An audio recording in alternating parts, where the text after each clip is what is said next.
Okay.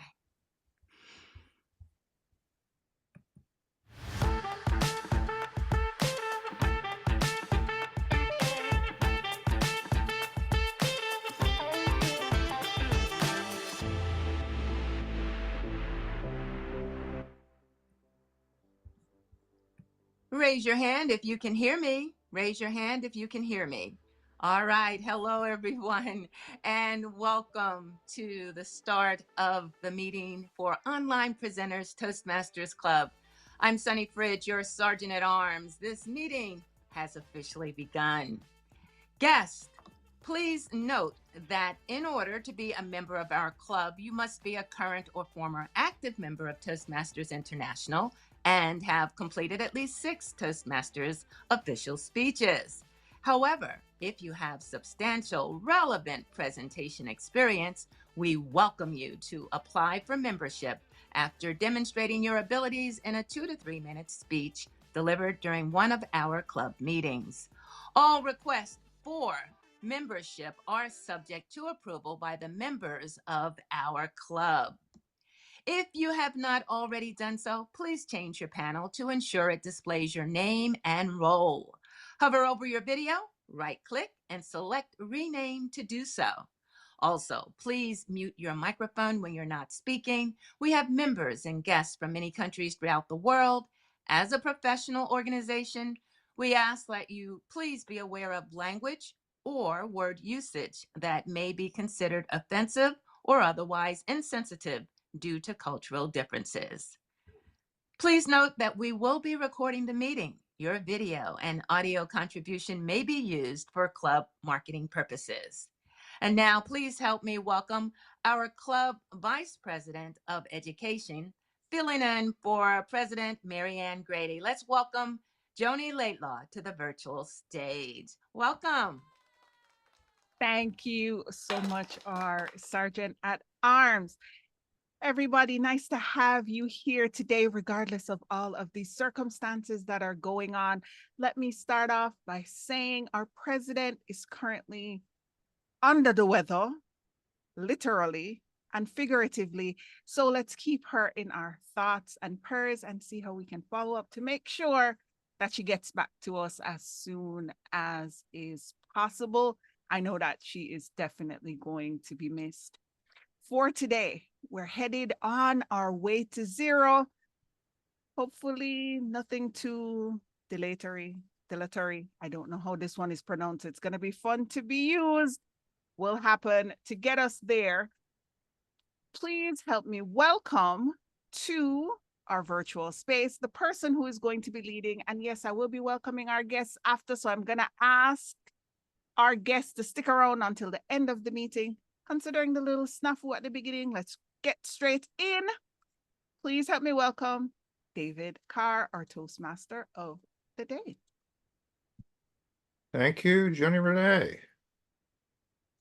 I'm David Carr. I am a founder of this club. Way back in 2017, we got it started, and we're still, I think, going pretty strong. I was really proud that we had every role just about filled on the agenda. And then though we still wind up rearranging and scrambling at the last minute because things got canceled, things got rearranged. But this is a great club, and I welcome those of you who are visitors here.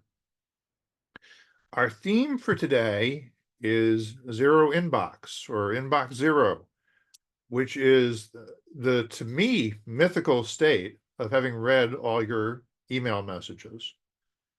Maybe it goes beyond that to other messages that you've gotten in other channels, which would be even worse. I was confessing earlier that my Gmail says that I have 1,020,000 unread email messages. Most of them are various services telling me about updates to their terms of service, newsletters that I signed up for and can't be bothered to take time to get off of, and press releases from when I was working as a journalist. But we actually have, to kick off our meeting, a tip of the day, which is an educational moment that we have at the start of just about every meeting. And to tell me what I'm doing wrong and how I might organize my inbox better, we actually have a tip of the day from Allison Blakeman, who's going to talk a little bit about getting to inbox zero. Thank you, Allison. thank you, Toastmaster. And I hope everyone can hear me okay. So when I jumped into the meeting this morning or this afternoon and heard David and others talking about the inbox, it really touched me because that is one of my pet peeves. And it will be, I have decided that will be my next speech and presentation for online presenters will be managing your inbox. It's something that can get very overwhelming if you let it get out of control. I would like to see who is the timer so I'll know how much time, because I could spend 5 to 7 minutes talking on this topic. So if someone could politely keep me in check. But a couple things real quick that, thank you, Sonny. One of the things that you can do is set up folders, whether you're using Gmail, Outlook. In Outlook, you can set up PST folders. And when you look at an email, I have certain criteria when I work. I look at the email, and if I'm not mentioned or mentioned in the email, I drop it into a folder for reference back later. And I use folders in my Gmail and my personal Outlook where I have online presenters, I have Crossroads Toastmasters District 10, and everything has a place. And I just keep constantly placing things so I know exactly where I find it. So at work, if I go back to 2015 when I started with my company, I can pull up the very first email that I ever sent you or ever sent and received. And any topic, I use subfolders to sort by topic. So if you manage that, it can manage your life. And David, I would love to work with you. 1,020,000 emails. We could spend a weekend sorting and coming up with a plan for you to be organized. And then you could say, oh, Graham sent me something on this topic, and you could go to a folder and find it. So the tip of the day, organize in your email, use folders, and sort things according to priority and topic, and that will help you. And more to come on this later in a very future upcoming speech. Back to you, Mr. Toastmaster. All right. Thank you very much, Allison, for getting us kicked off. We also have a word of the day, which is dilatory, as in slow to act. Maybe Dilatory. Dilatory, you think? Okay. Is as in maybe in terms of dragging your feet, maybe sort of an intentional slowness, or it might just be that that's just the way that person is, or the way that thing is. So we'll come back to that in a moment. My job as Toastmaster of the day is to attempt to run a well-organized meeting, and I have other people to help me make that happen. Let's start with our timer, Sunny Fridge. And we do have guests here today, so it's a good idea to remind us, how do we work timing in an online meeting? Thank you, Mr. Toastmaster of the day. For our prepared speeches, if they are 5 to 7 minutes, at 5 minutes, you will see the green signal. At 6 minutes, you will see the yellow signal. And at 7 minutes, you will see the red signal. You have 30 seconds to wrap up. If we are doing table topics at 1 to 2 minutes, at 1 minute, you will see green. At 1.5 minutes, you will see yellow. And at 2 minutes, you will see the red signal, which means you should wrap up within the next 30 seconds, if not sooner. For speech evaluations, which are 2 to 3 minutes, at 2 minutes, you will see the green signal. At 2.5 minutes, you will see the yellow signal. And at 3 minutes, you will see the red signal, which means you have 30 seconds or sooner to wrap up. When called upon, I will give a report in between prepared speeches, table topics, and speech evaluations, and we will vote for a winner. Back to you. All right. We also have a couple of other supporting roles to monitor different aspects of the meeting. And Ruth Ellen, you're off the hook for our counter because our guest, Fibian, has joined us. And correct me on the pronunciation if necessary, but tell us what the counter does and how you'll be performing that duty. Good evening, Toastmasters and friends. I am Toastmaster Fabian, and I will be your accountant tonight. As the accountant, it will be my duty to listen to words such as listen to words used as crutch or pause fillers by anyone that speaks throughout the meetings tonight. I will also be listening very tentatively to words such as but, and, or, and any other pause fillers that anyone speaks throughout our meeting tonight. Toastmasters and guests, I implore you to please do not use any of these words throughout the meeting to make my truthy very easy tonight. Thank you very much. Okay. And we do have a grammarian, Ruth Ellen. Can you tell us a little bit about the grammarian's role? Hello, Toastmasters and most welcome guests. So today I'll be focusing on not only the word of the day, your use of it, also clear communication. My role here is to literally find how you're utilizing words, grammar, punctuation to convey your message, to make it impactful. And what are things that are taken away from that impact? So this is what I'm going to be focusing on today. I'll be giving you a report near the end of the meeting. Use the word dilatory. There's two different pronunciations. If you look in the chat, dilatory, British apparently, and dilatory in US. However you want to use it. So thank you, Graham, for sharing that. Use the word of the day. It gives you the opportunity to be spontaneous as well with your speech and show that you can adapt as well your language on the spot. Thank you. All right. And using dilatory also gives you an opportunity to stall if you don't want to do something, to move on to the next thing. We have a watcher today. Allison, can you explain to us what the watcher does in this club? I would be happy to, Toastmaster of the day, David. As a watcher, I focus on the visual portion of our online meeting space.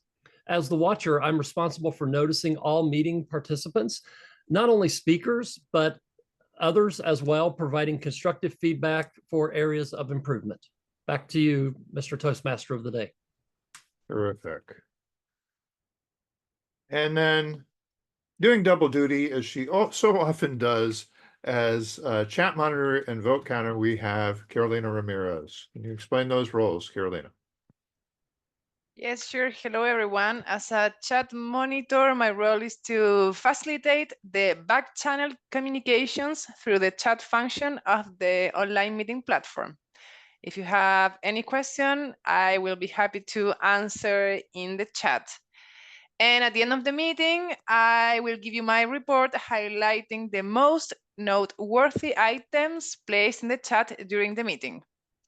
And I have a double role today. My other role is vote counter, and as a vote counter, I will check your votes for your favorite prepared speaker, impromptu speaker, and table topics speaker. I will put a link in the chat, and through that link, you will choose your favorite.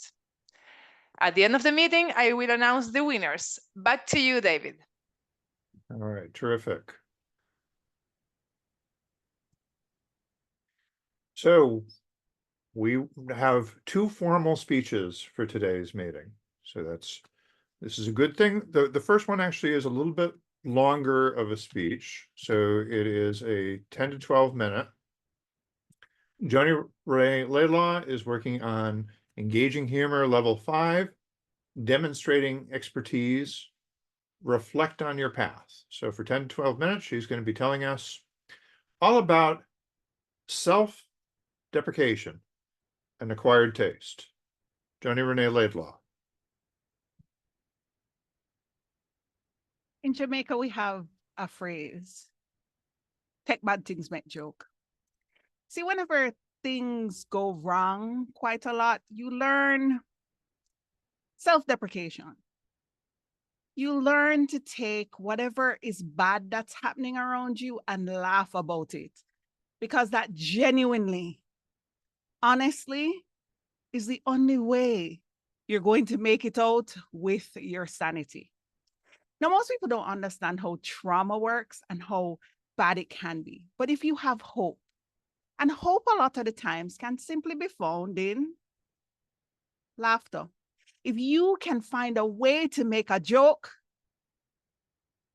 it doesn't seem that bad.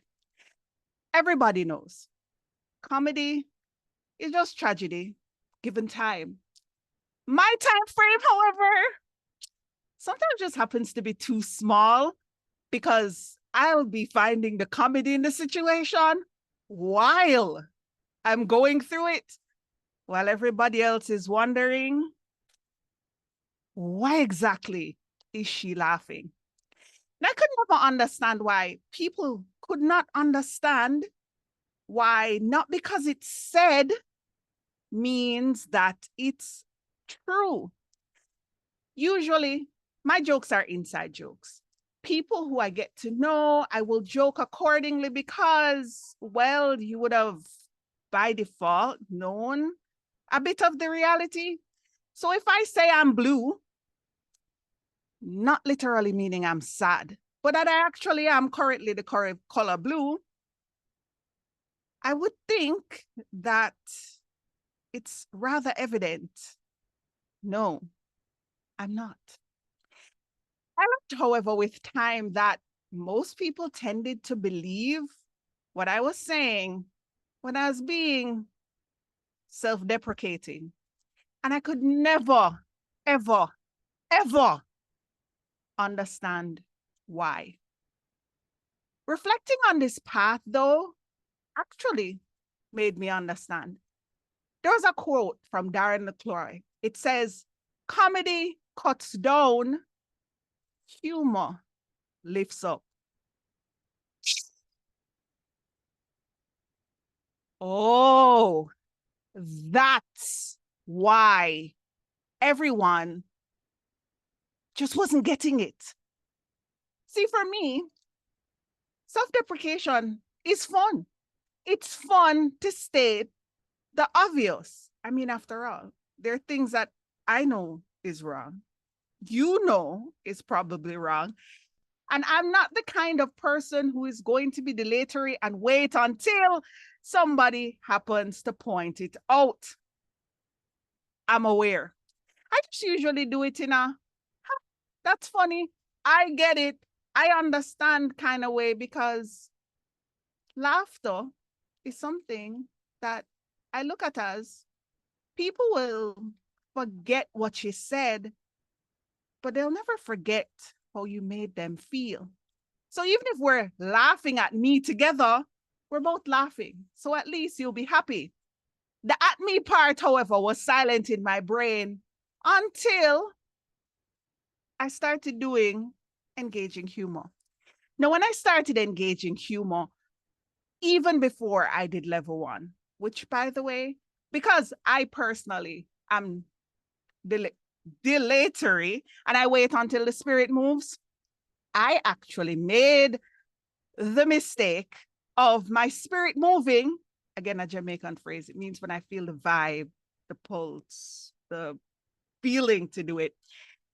I gave my engaging humor icebreaker twice. One was lost somewhere in the Bermuda Triangle, and the other I did here. Because you know what? There is nothing like timing when it's time to get something done.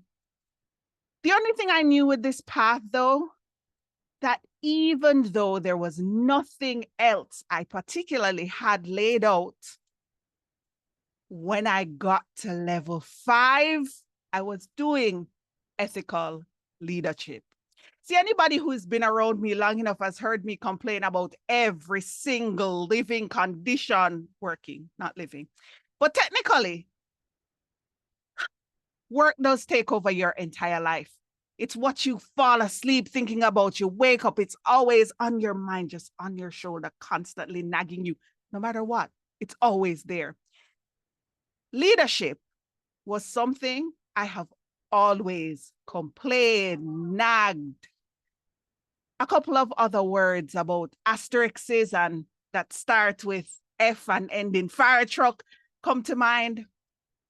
But I knew that this was something I wanted to discuss. But remember before when I said trauma and tragedy, but with time, the best way for me to discuss things that aren't status quo, aren't what everybody is used to, is to inject some humor. It allows people to be honest, but take it with a grain of salt. I mean, after all, how many people have been offended or canceled by them just genuinely giving their honest opinion? But if you add a bit of laughter, such as self-deprecation, I mean, after all, who are you going to attack? I'm pulling me down, not you. It's something that we are able to discuss. That was the only thing I knew when I started this path. Level 1, this was my 10th, 11th, 10th time doing a path. So I knew where I was headed. I was headed down the path of engaging humor, which meant that I had to find a way to take my humor and infuse it into speeches. Not exactly the easiest thing for me to do, because while I'm rather random when I'm speaking and somewhat hilarious, I mean, after all, I'm being self-deprecating, you're going to laugh at me. It's hard. It was really hard to know exactly where the boom falls as you went along doing a humorous speech. Even though it's still something that's very difficult for me, because while I can respond in a humorous way, I find it setting up, trying too hard when I'm doing it in a speech. Level 2 didn't prove much easier. I knew that I was self-deprecating. I knew the type of humor that I enjoyed. I knew that I like to state what I thought was the obvious, but with some undertones. But then I realized that we don't all have the perception in the same way in life. Now that hit me like a ton of bricks, because remember earlier when I said if I say I'm blue, it's rather obvious that I'm not? I completely forgot that there are people in this world that happen to be colorblind. So as far as they're concerned, I may just be, technically it's orange, but they might be seeing blue. That was one of the issues that I found. The nuances, the layers of comedy is all based on perception and what others think. So I might know what I think is funny, and I might assume what I think is funny, but connecting with my audience may not work. It did kind of hit, because I know you guys, I'm comfortable, but it doesn't always help if your audience perception is different from yours. Level 3, I enjoyed as well, because when it came to engaging your audience with humor, I learned about the asterisks, and it starts with F and ends in fire truck. See, I love for uncarnal knowledge as my favorite curse word. And I once stood in front of a group and told them, we know I love my Jamaican phrases, and I quote, my grandmother told me once that you are the kind of person that will give away your derriere, but I didn't use that word. I used the one that started with A and ended with asterisk. And utilize your ribs to relieve yourself. No, that wasn't the way I said it. And I can tell you, it did not come off as funny as I thought it would. Know your audience, especially when you're trying to engage people when it comes to humor. Your brand of humor might not be theirs.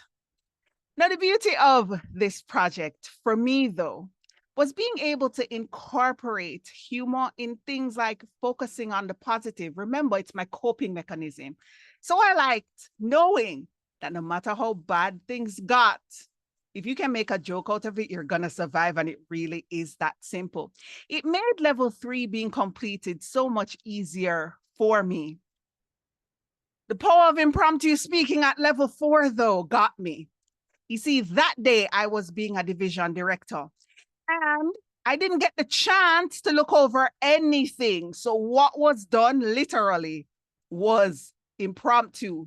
I stepped from one meeting in front of online presenters and got questions thrown at me that while I did skim, I didn't have the time to actually prepare anything. Fortunately, I made it through, and it shows that when it comes to impromptu humor, I got better laughs than I did in my prepared speeches, which again proves I am not cut out to add humor to speeches. I will never be a stand-up comedian, but guess what? It doesn't mean that I can't connect at the right time, which is something I always knew. At the end, though, I got to do the elective that I wanted the most, which, as I stated before, was ethical leadership. It was important for me to discuss it and in a comedic way, and it turned out so much better than I could have even dreamed. It opened the window for a dialogue that I have seen started but stopped so often. Most people who actually choose to do humor actually choose to use it as a way to lighten the blow. I use it as a way to continue the conversation in a way that everybody knows. Take it with a grain of salt. My fellow Toastmasters and guests, always remember, comedy is tragedy given time. Some of our times just happen to vary. Back to you, our Toastmaster of the day. Great. Thank you, Joni. Speech number 2 of the day was originally going to be our tip of the day. And as I say, we moved a few things around, but thanks to Graham for being adaptable. He's going to be delivering an effective coaching project from level 1, writing a speech with a purpose. His title, Teleprompters. We don't need no stinking teleprompters.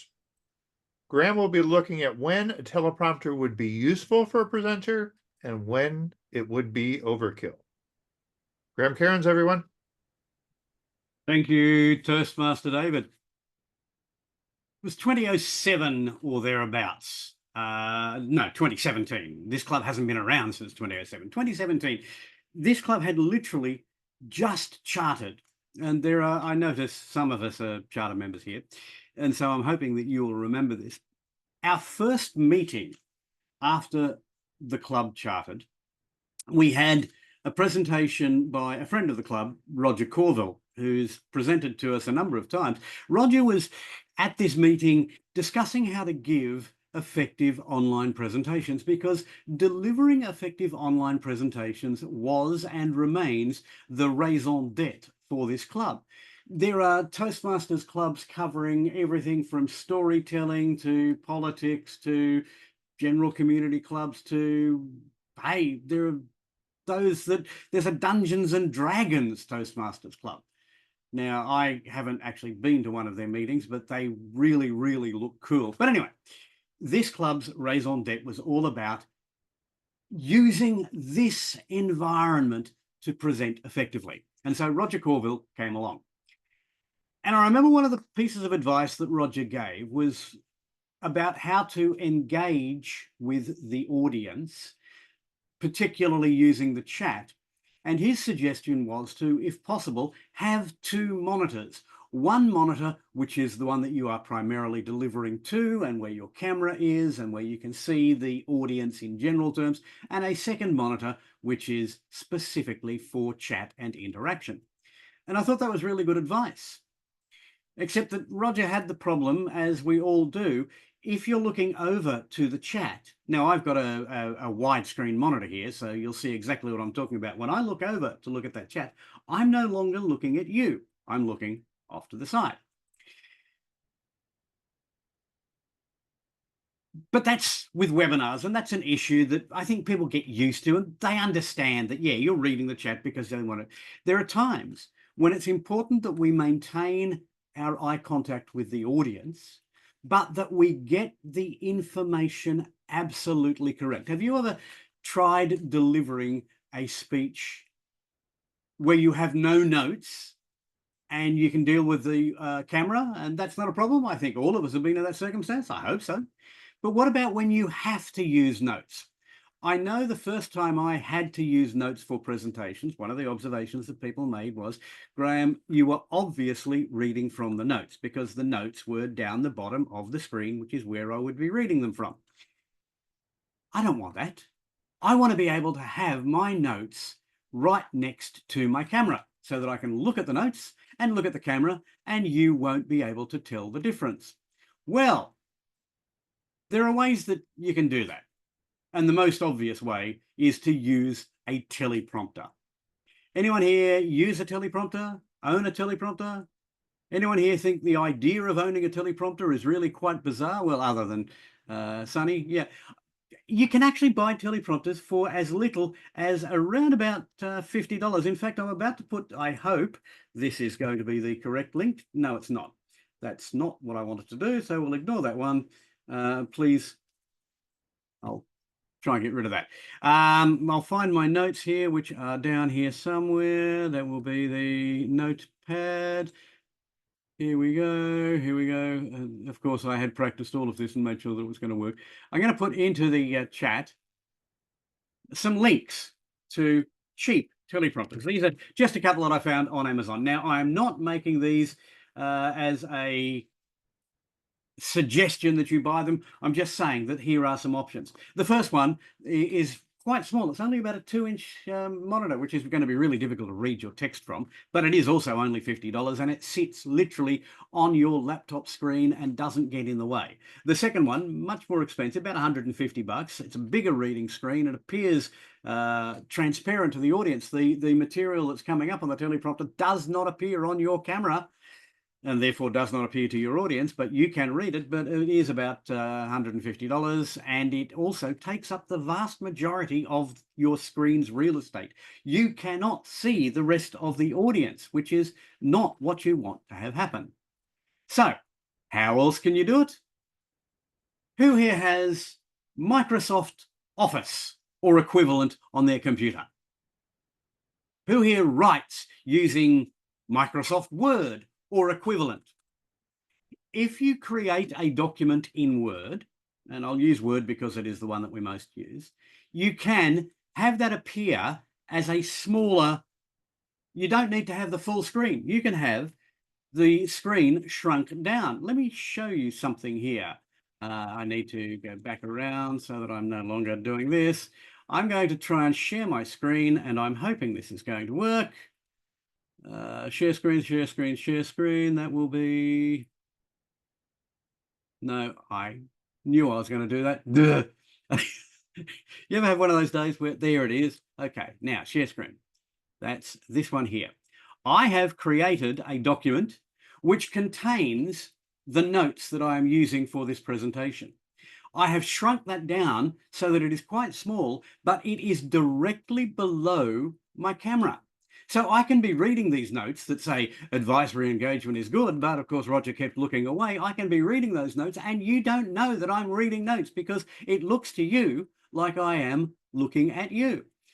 That's the cheap and easy way of doing it. Now, there is one serious disadvantage to doing that, and that is that if you're standing to deliver, as we're all encouraged to do, I can't reach my keyboard, and I therefore cannot advance the screen anymore.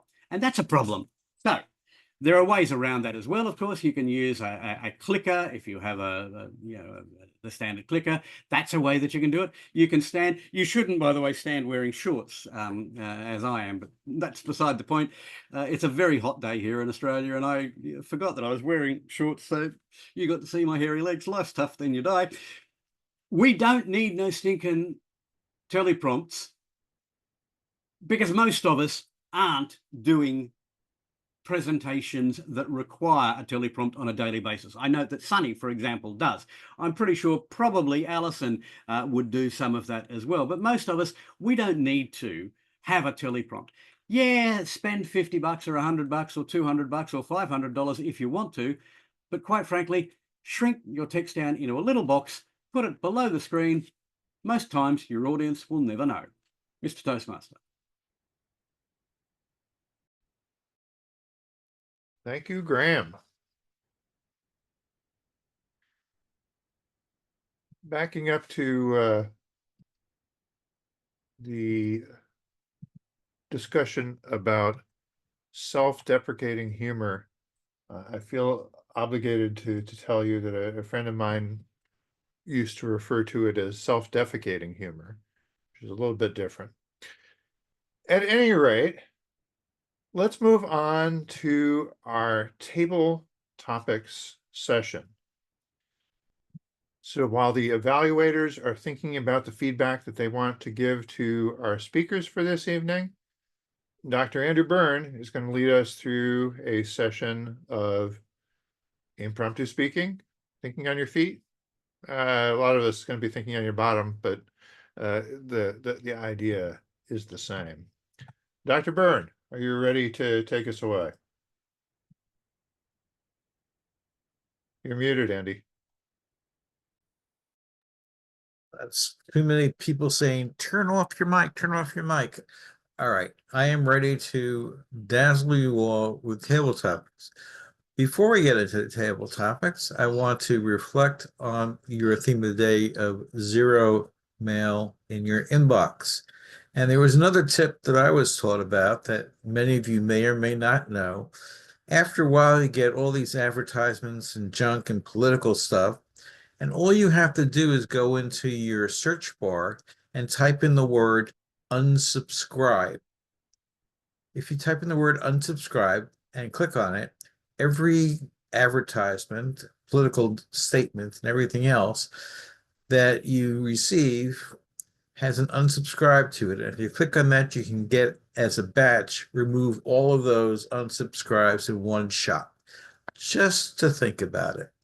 So, here's a question for all of you to think upon.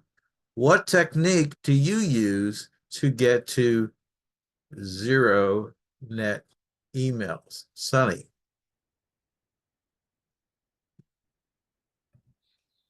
Wow.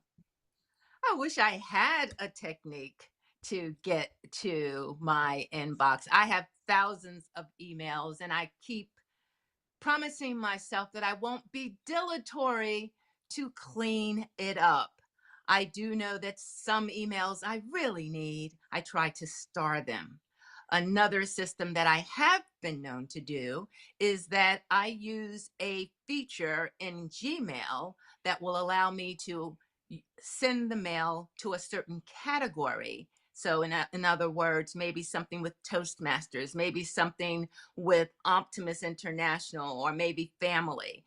That keeps me at least organized. But I am promising myself to not be dilatory by finding a system that works. So I also want to work with Allison and hope that she can help me get back to zero when it comes to my inbox. Back to you. Thank you very much. There are many, many people that suffer with this problem. It's almost as long a problem as email itself. Jim Barber, you used to be a programmer. Have you used the program Inbox to Notion that works with Gmail, and you set up the parameters and it searches through all of your Gmails and sorts out and selects what is important for you to see and gets rid of everything else? Have you used any of your programming skills to do those kinds of things? If not, what are you doing? Are you just suffering through it? Thank you, Mr. Topics Master. Have I used Notion for something or other to call entries, unwanted entries out of my inbox? The answer is I should say this, I admire the software. I admire what it's capable of doing. I admire its intent. But no, I have not used it for one simple reason. I hate technology. Well, maybe hate is too strong a word. Despise might be a little bit closer. We'll let the grammarians sort that out. But basically, I find that technology is wonderful and it does exactly what you want until the worst possible moment for it to go wrong. And that's when your computer reboots or requires a restart, or all of a sudden something isn't working and you have to go back and you end up spending more time than it would have taken if you had simply done it the old-fashioned way, which is, as often as I can do it, exactly what I do. Now, I haven't figured out how to attend a meeting of online presenters the old-fashioned way. I've got to use Zoom. Here it is. I'll use technology. It still bites me. Every opportunity, it bites me on my asterisk, to use Joni's phrase. It bites me on my asterisk, and there is nothing that I can do about it. But I can avoid using other forms of technology, such as Notion, such as these other things, when I don't have to use them. For example, I love the idea of using a teleprompter, and again, I will do that, but why use a teleprompter when I can use sticky notes? Whoop, they're not showing. See, Zoom always bites you. I can use sticky notes, and that way I can keep track of my keep track of that. Now, another technological problem is the timer. The timer is telling me I'm almost out of time, and so I'm calling it quits. Mr. Topics Master. Thank you very much, Jim. We all use different techniques to get down to zero, but I'm going to give another type of question. And this question is to one of our newer members. As you've gone through Toastmasters, what life lessons have you learned the hard way? Sherry, what life lessons have you learned the hard way? Hi, do you mind if I pass? Because I'm still writing up Joni's evaluation. I want to focus on that. Thank you. Joni, you have been passed for her evaluation, so why don't you do it? What life lessons have you learned the hard way, maybe during your studying of humor? Every single one. The reason why I ended up using comedy to get through life is because I learned nothing. And I mean absolutely nothing the easy way. I was drug up, not raised, drug up. So every single thing that I went through came with a certain degree of difficulty. Add to that I'm neurodivergent, and I really, really, really enjoy seeing all the ways things twist and turn and how I can break it. But that just became or originated from the fact that, well, everything I touched, I broke first, then figured out how to put it back together, then got it to work even better. So there was always a bright side. Every single lesson I learned the hard way. Do I sit down sometimes and wish that it had been different? Actually, yeah. Because most of the time when you're asking for help, the people who are offering to help you don't like the fact that you said, I already tried that, it doesn't work. Already tried that, it doesn't work. Already tried that, it doesn't work. At the end of it, though, what happens, or that what you learn when you're dilatory in going through the tribulation and the trauma, though, is that you become the go-to person because you've been through so many things that the average person cannot even think of, fathom, or experience. You become the go-to for, how do you? Sometimes to me, it just seems like I thought that was common sense. Fortunately, I learned common sense is not that common and necessity is the mother of all invention. But a lot of times you end up turn your hand make fashion, as in you figure things out just because you were in too bad of a situation for way too long. Back to you, Table Topics Master.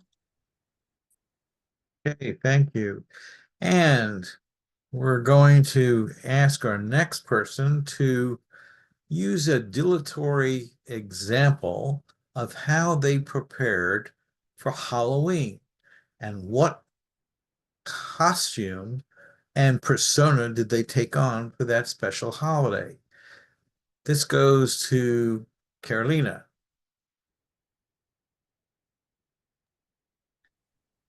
Thank you, Andy, for your question. To be honest, here in Chile, we don't use customs for Halloween. Only sometimes, but it's not something that we used to do a lot here. Even though we celebrate that night and we go to parties, but customs are not so used here. However, I'm very enthusiastic about Halloween and customs, and sometimes I use them. I have one of Gatúbela, nurse, police, and I have to decide what I'm going to use this year. I have a Halloween party because that night is my best friend's birthday. So every year I celebrate, and you can give me some ideas since you are more experienced about Halloween and celebrations in the US. I'd be very grateful of some ideas about different costumes because I have three and I always use the same and rotate every year the same costumes. Back to you, Andy. Well, thank you very much. One easy place to find out about costumes would be to go to the major costumier centers like Party City or Amazon. Just type in Halloween costumes and see what they're featuring. Many of them will feature masks, so you can have latex masks of the characters that you want to do. Many of them are copying the superheroes from the films that are current at the time. Some of them focus on past legends, like the legends of the Halloween characters and the characters that are terrifying for people, the monsters, the Frankenstein, the Dracula. And then there are people that like to do simple costumes. So they get ears and they go and put mascara on. They make little whiskers and they go as a cat or something simple like that. Any event, Halloween could be a lot of fun, depends upon how you'd like to celebrate it with your friends. Back to you, General Evaluator, and I appreciate all the dilatory comments that people made as they talked about their questions. Now, for this session, we had Sunny, Jim Barber, Sherry, Joni, and Carolina. Please vote for the one that tickled your funny bone. Okay.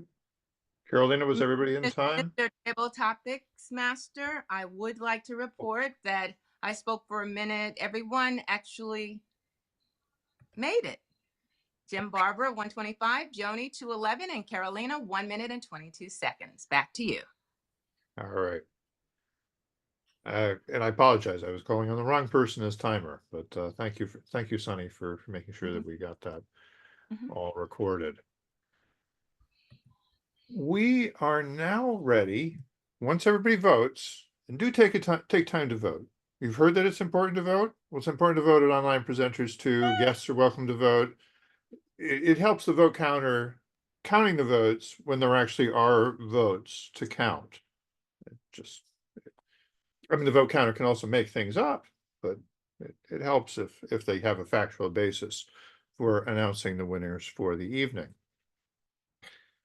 To lead us through the feedback portion of the meeting, we have our general evaluator, Jim Barber. Jim.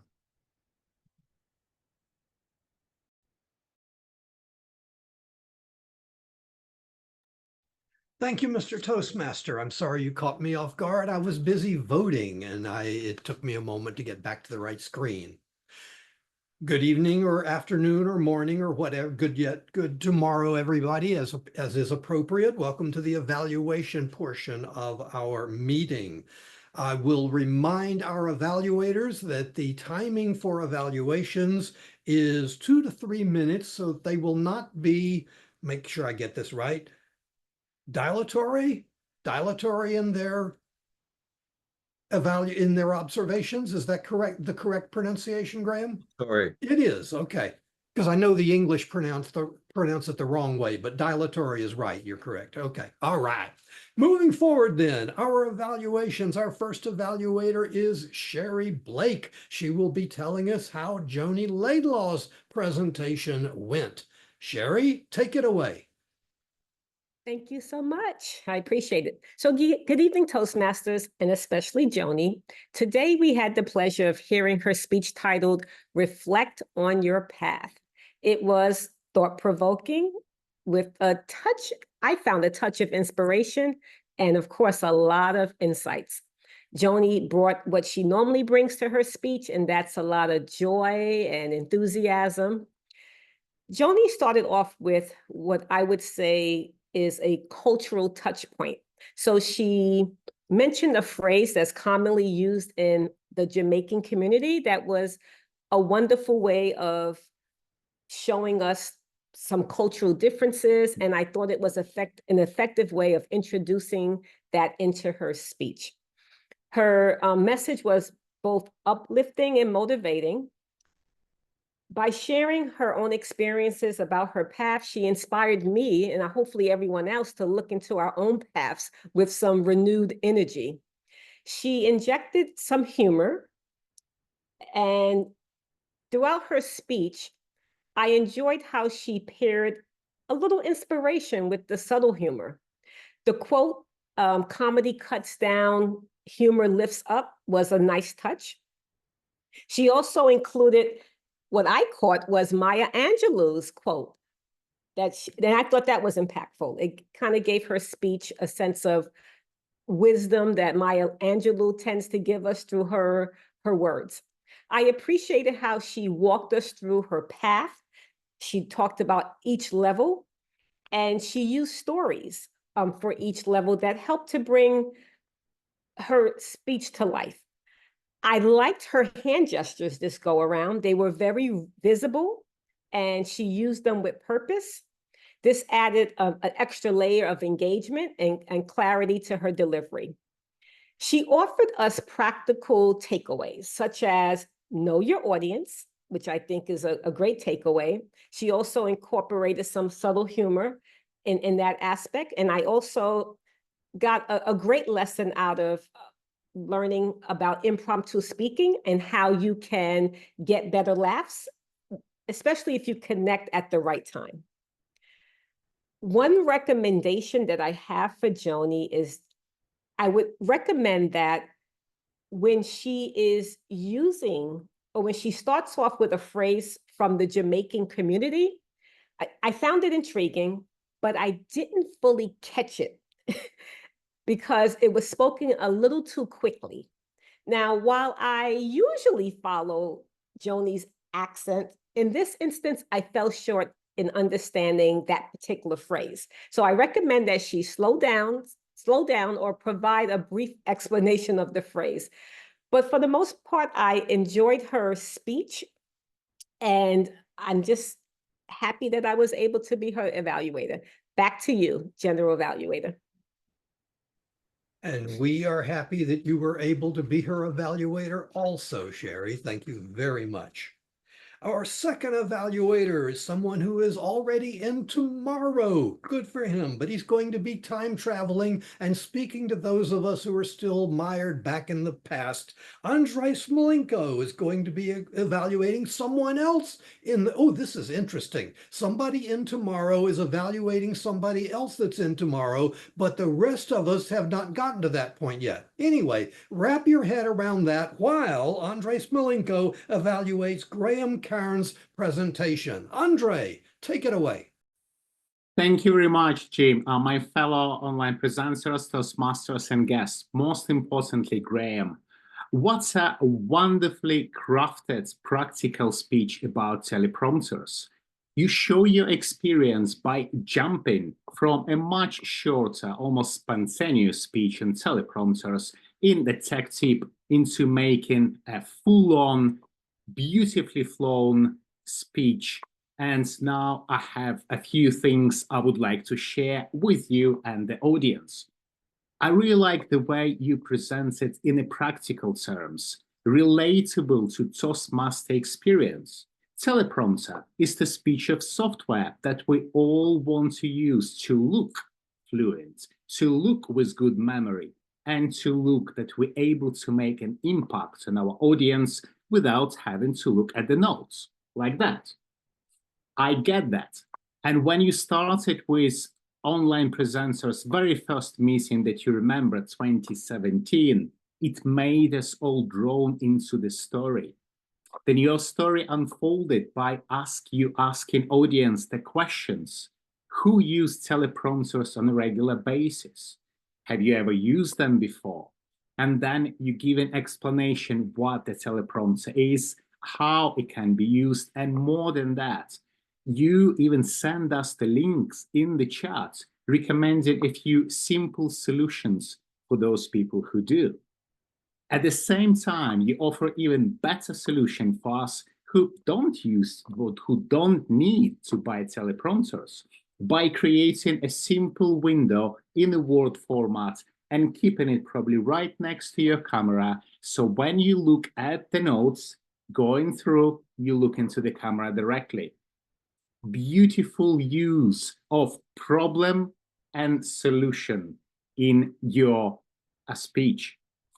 At the same time, I felt that your backgrounds for the speech could have been slightly different. I was looking into it, trying to find what was the connection with your speech. Is there anything to do with the email words of the day, the theme, or the actual speech?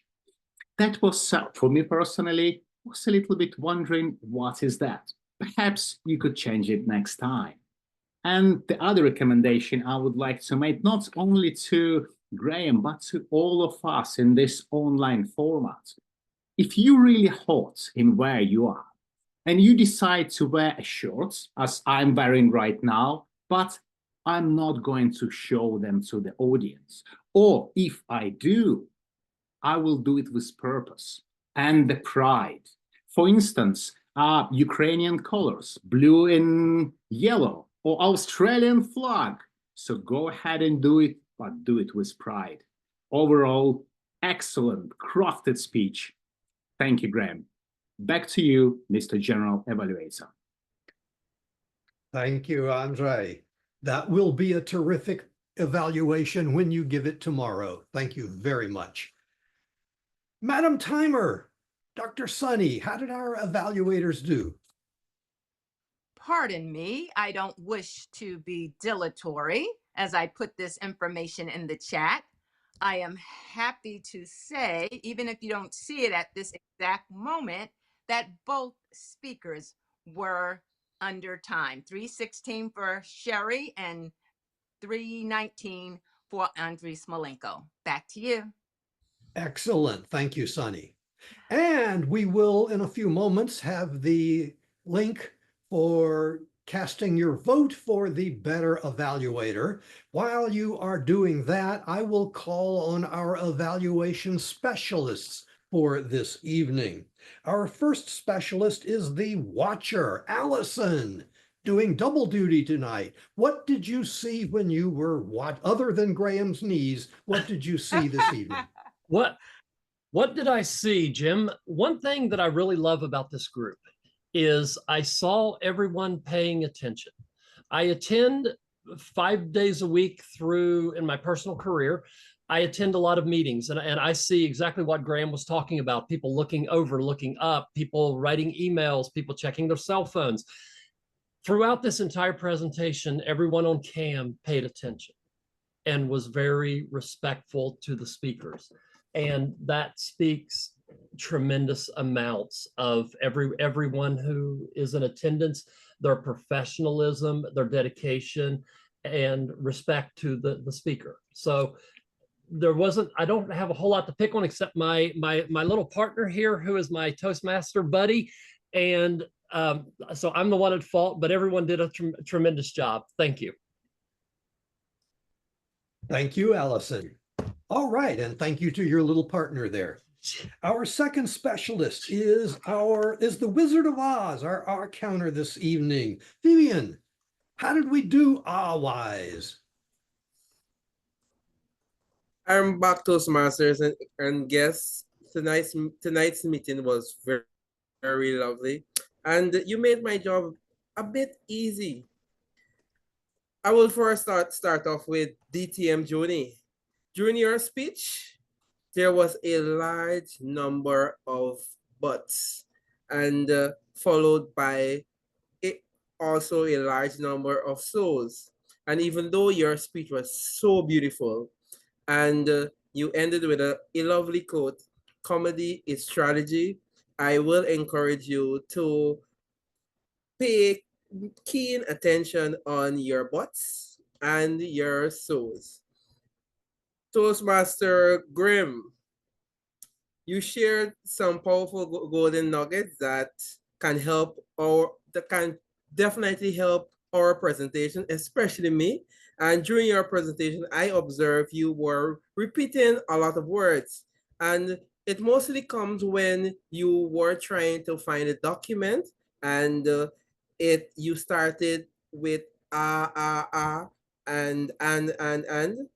and that take away a lot from your presentation. So I would encourage you in your next presentation to pay keen attention on your repetitive words so that you would be able to be a little bit more powerful in your presentation, even though it was a good presentation. Toastmaster Carolina, during your presentation also, during your presentation on Halloween, I also observed that there was a lot of ahs and a lot of ums. And these ahs and ums were observed when you were trying to find words to explain during your presentation. Other than that, this meeting was very beautiful. And as I said earlier, you made my job very easy. Thank you very much. Thank you very much, Vivian. And that was a beautiful report. All right. Hola, Carolina. You're our chat monitor this evening or morning or whatever. What did you see in the chat? Hola, I have the highlights of our chat. We had many examples about how to use the word dilatory or dilatory. Graham shared with us links to buy cheap teleprompts. Andy shared many valuable quotes and a tip about the software SpeakFlow that you can check in the chat. Back to you, Jim. All right. Thank you, Carolina. And finally, our last specialist is our grammarian, Ruth Ellen. Did we talk good tonight? You did good. This is going to be very short and brief, but congrats to using word of the day, which was dilatory. David, Sunny, Graham, Joni, Jim, Andrew, all for using it. If anyone I've missed, it's probably because I was so engrossed in you all speaking today. What I loved about today's conversation is that what I noticed about Joni, first of all, is that she's very good at callbacks. One of the callbacks was take it with a grain of salt. Used it twice in the speech, which was really helpful to thread together when you are speaking and to get people to anchor into what you're saying. So I love that about speech, and did it again with the other reoccurring thread of I learned the hard way as well. So if you are trying to get people to anchor into what you're saying, callbacks are really helpful and just that reoccurring thread. So well done on that respect. What I also loved is what I really loved, my goodness, the R count is already done. I love Andrew's pace when he's speaking. It's very well considered. And it makes you then think, oh, if I spoke at that pace, perhaps I would get more people to be engaged with what I'm saying as well. And it just makes me much more conscious. And I think it's a really great trait. Another thing I've also noticed was when it comes to people that are just taking up space and talking about what they do and how they do things. I loved Andre's evaluation and the enthusiasm which showed with the dipping up and down, which is great for vocal variety. Vocal variety is so important when it comes to engaging somebody in a conversation, because sometimes my own neurodivergence, I could drift off if it's just the same baseline all the way through. So I think it's a really good trait as well. Overall, really great use of language, really great use of connecting the dots by looking backwards and then connecting going forward. I think when it comes to the richness of this meeting today and just in general, you show that you've done your work. This is one of the reasons why you're online presenters. And I think it's really a great way to showcase that by continuously dilatory, finding ways to deliver speeches, getting through your pathways and showcasing all the hard work you do. Thank you. Thank you, Ruth Ellen. Great report. And now it's time for my evaluation of the meeting. The first thing that I want to say is something I think I said it last week, as a matter of fact, as general evaluator, and I have said it before. We are a remarkable club in a number of ways, but one of the best things that we do is we started the meeting in chaos. Now, that's not what I'm applauding.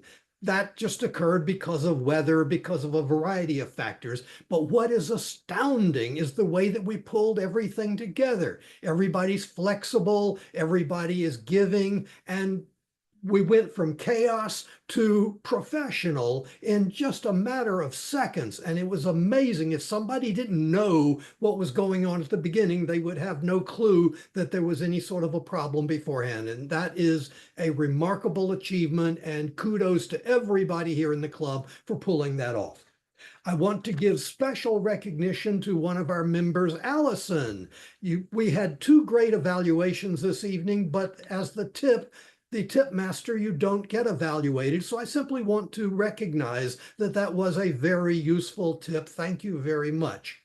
As long as I'm giving kudos to Allison, I'm going to pick on her also, though. However, Fine. yes, Allison was supposed to speak this evening, and she did not because of health issues. Come on, Allison, you have obviously forgotten rule number 7B of the Toastmasters promise, which is to put nothing else, including your health, in front of your obligation to Toastmasters. So we will let you get away with it this time, but from now on, no way. If you've promised to do something, you've got to do it, and it doesn't matter what you've got in the way.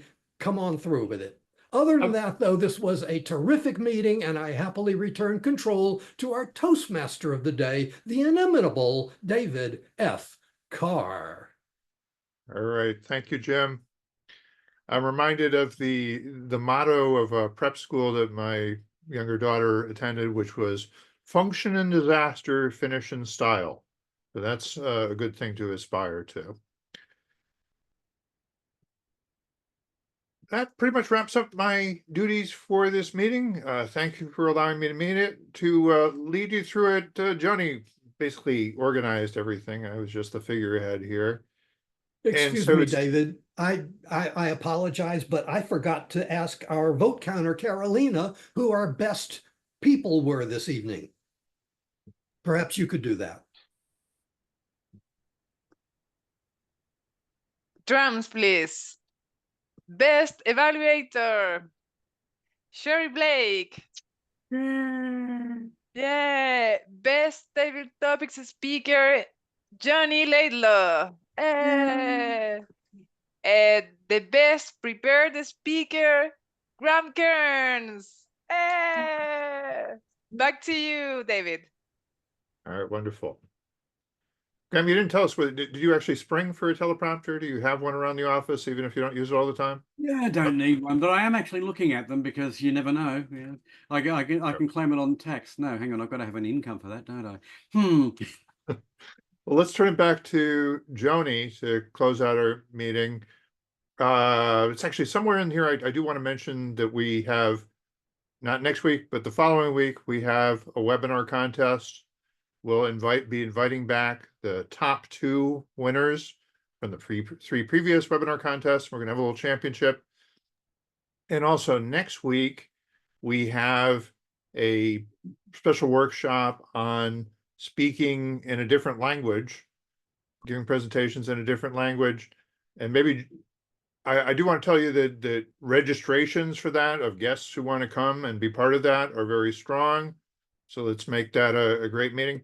But Johnny, did you recruit the speaker? Can you tell us a little bit more about that and then wrap up the meeting? Sure. Thanks, David. Aurelie is actually a distinguished Toastmasters a few times over. She's actually a coach, and she actually does have a coaching business that focuses on that. Now, she's French Canadian, which means by default, she speaks 2 languages. It's her training from her life experience, as well as her extensive Toastmasters experience, on how, as a non-English speaker, not to lose your flavor when trying to be or connect with an English speaker, but also for persons who are evaluating persons with English as a second language. It's always important to remember that the way they speak, I think I saw a clip of Sofia Vergara, I think that's her name, and she was talking to somebody and she said, "You don't speak Spanish, so you don't know how smart I actually am." Technically, sometimes what we miss, because remember, that person speaks 2 languages and understands 2 languages. When we only understand 1, a quarter, a fifth, we don't want them to lose their flavor because we don't understand their culture. Again, connecting with their audience. So she'll give us some tips on how to do that as well. I now call this meeting adjourned until our next meeting.